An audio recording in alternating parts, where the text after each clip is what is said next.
आज हम कहानी समझेंगे कुशील पाक में प्रसिद्ध हुआ यमदंड कोतवाल।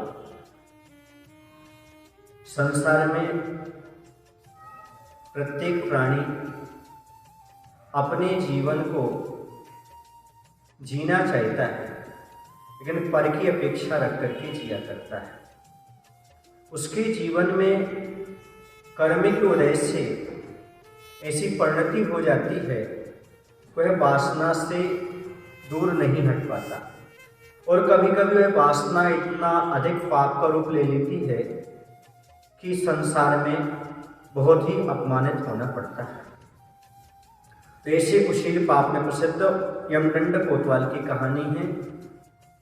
आहिर देश के अंतर्गत एक नासिक नाम का नगर था। उस नगर में उस समय राजा कनकरथ राज्य करता था। उसकी रानी थी जिसका नाम था कनकमाला। उनका एक यमदंड नाम का कोतवाल था। उसकी माँ जो थी अत्यंत सुंदरी थी। वह यौवन अवस्था में ही पातकर्म के उदय से विधवा हो गई थी।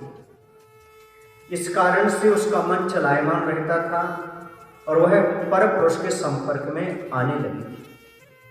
एक दिन उसकी पुत्रवधू ने रखने के लिए आभूषण दिया। उस आभूषण को पहन करके वह रात्रि में अपने पहले से संकेतक जो उससे मिलने वाला आ रहा था जार व्यक्ति, तो उसके पास जा रही थी। यमदंड ने उसे देखा और एकांत में उसका सेवन कर लिया। यमदंड ने चूंकि अंधेरा था वह जान नहीं पाया कि यह कौन है, और यमदंड ने उसका आभूषण ला करके अपनी स्त्री को ही दे दिया। स्त्री ने देख करके कहा कि यह आभूषण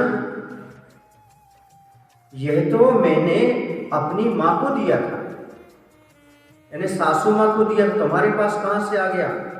उसे लगा कि मैंने जो पाप किया है कल अपनी मां के साथ किया। अब वह चूंकि सब समझने के बाद भी माता के जार के संकेत ग्रह में वह बार बार जाने लगा और वह आसक्त हो गया। अपनी मां के साथ ही वह गुण रीति से कुकर्म करने लगा।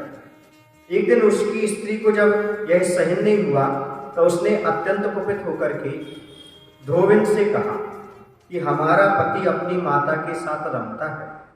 धोबिन ने मालिन से कहा, और मालिन जो थी वह रानी कनकमाला की अत्यंत विश्वास पात्र थी। वह उसके निमित्त फूल लेकर के गई। एक दिन रानी ने पूछ लिया कि तुम्हें कोई अपने राज्य में ऐसी कोई बात ज्ञात है क्या। वो तो वैसे ही उससे कोतवाल से मालिन द्वेष रखती थी। उसने कह दिया, हाँ, यमदंड जो कोतवाल है अपनी माता के साथ रमण करता है। कनकमाला ने यह समाचार राजा से कहा और राजा ने गुप्तचर के द्वारा उसके इस चरित्र का वर्णन किया और कोतवाल को पकड़वाया।